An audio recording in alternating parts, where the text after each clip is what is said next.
VA loan house hacking. Can I do it? And how would it work if I could? Yes, you definitely can house hack a home when utilizing the VA loan. But first, that means we should understand what house hacking means. House hacking simply is where you're purchasing a home as your primary residence and you intend on renting out some of the rooms. Now here's the deal. Primary residence, meaning that you plan on owning the home and living in it.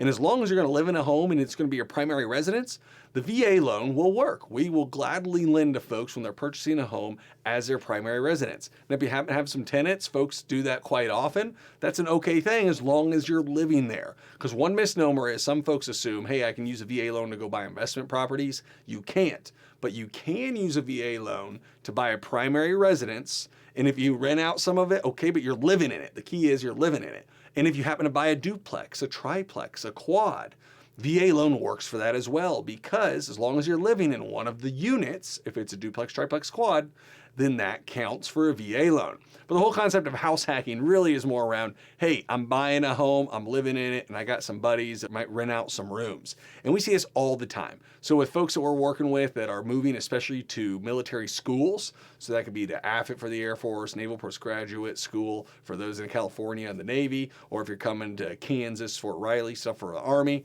folks might buy a house and then they'll buy it. They might be there for the short term, but they'll purchase it. And then they got a few friends who are also coming and they'll rent out some of the rooms while they're living there. Now, here's the deal. We can't utilize the income from those buddies who might be renting out your rooms. So it's got to be based off of your income as your primary residence. The key is you're going to live there. It's going to go off of your income. Now, when you leave, if you move away, PCS, make that move afterwards, then it is possible to utilize rental income from a long-term lease. If you end up renting it out short-term, we can do that as well. We just have to have some good documentation on those rents. But that's how you can really use the VA loan to house hack. You do it just like you would with a conventional loan buying a regular house. The key is when you're house hacking, meaning buying it, renting out individual parts, you got to be buying it as your primary residence and intending on living there. That has to be the purpose.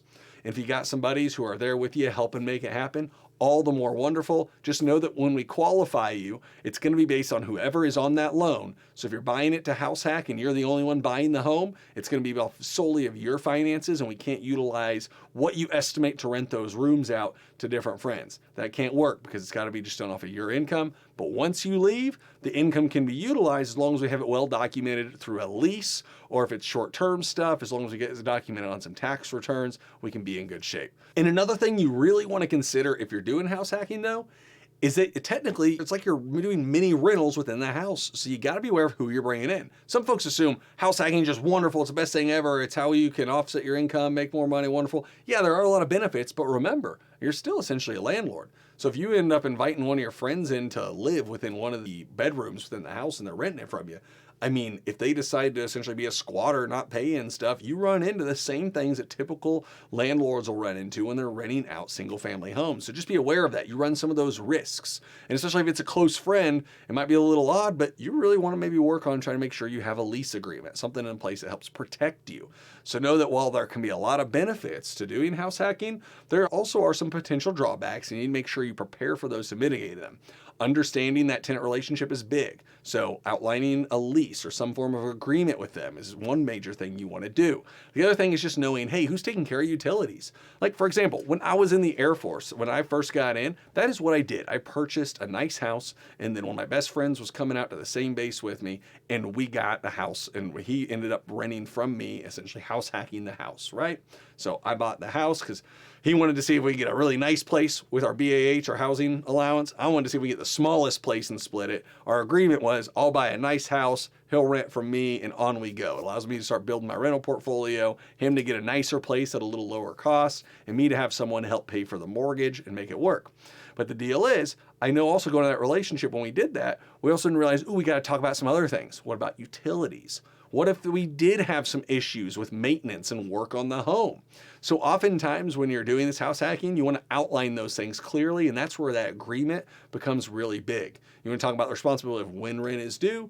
You want to talk about who's responsible for fixing things. I've seen house hacking folks still put it on the individuals who are renting out the rooms. I get that. Or sometimes it'll just be the owner will take care of all the major issues. Or maybe there's some things that are kind of a mix between the two. You want to outline utilities, especially when you're living there. Because house hacking, again, with the VA loan, it's got to be your primary residence. Since you're living there, you want to make sure you outline, how are we handling these utilities? Is it going to be that each person that's moving in with you, let's say you're at school at AFIT, NPS, or up at the Army School in Fort Riley, and you're all of a sudden saying, hey, I'm going to rent out the room to you for $500 a month or something. Well, does that include utilities or not? You want to clarify all those things. That's an important one to think through.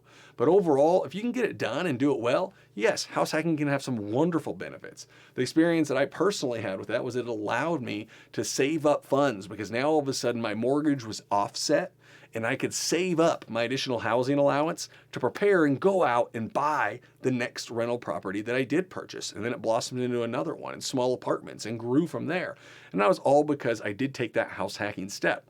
Now, if you're in the position where, oh man, I think I really want to do this, but boy, I got a wife and 3 kids. I mean, the world where I'm in now, I'm not house hacking. But you could utilize the VA loan to purchase a duplex, triplex, quad again, and rent out those other units to help you offset your payments. That is possible. And then you have your own space. We've seen it even helps folks buy nice garden style duplex, triplexes, so then they have their own little yard areas and everything. Those are out there.